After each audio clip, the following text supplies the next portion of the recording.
Hello guys, আজকে তোমাদের সামনে একটা দেখো সুন্দর ভিডিও নিয়ে আসলাম রান্নার রেসিপি। তো প্রথমে কড়াই গরম করে তেল দিয়ে দিলাম, তারপর ওটার মধ্যে পাঁচফোড়ন, তেজপাতা আর শুকনো মরিচ দিয়ে একটু নাড়তে থাকলাম। এখন সবজিগুলি কেটে সিদ্ধ করে জলটা ফেলে দিয়ে রান্নার মধ্যে দিয়ে দিলাম।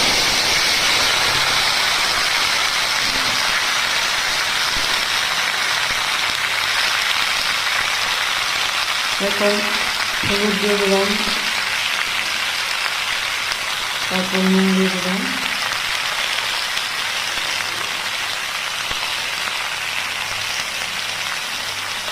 এখন ভালো করে নাড়তে কষিয়ে দিলাম।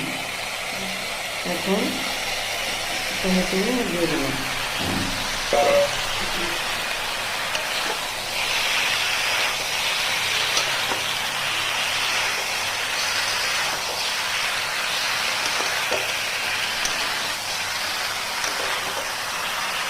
ভালো করে নাড়াচাড়া হয়ে গেলে কষা কষা হয়ে যাবে। তারপর ভেজে রাখা মাছগুলি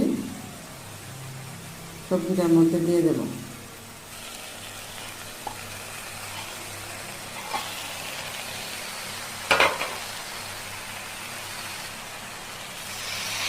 এখন সিদ্ধ করা জলগুলি দিয়ে দিলাম।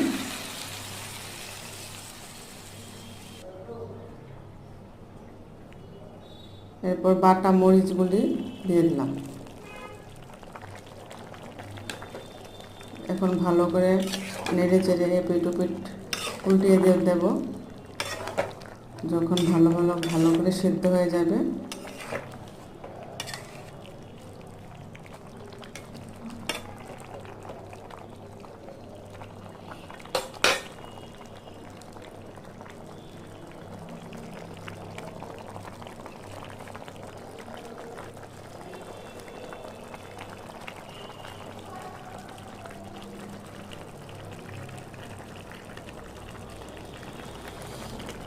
দেখো খুব ভালো করে সিদ্ধ হয়ে যাচ্ছে। এখন ধনেপাতা কেটে তরকারিটার মধ্যে দিয়ে দেব।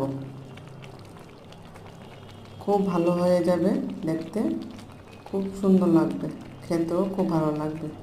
তোমরা একবার বাড়িতে সবাই ট্রাই করবে। মাছ দিয়ে, আলু দিয়ে, সিম দিয়ে, টমেটো দিয়ে সবগুলো দিয়ে একবারে মিক্সড করে খেয়ে দেখো, খুব স্বাদ লাগবে।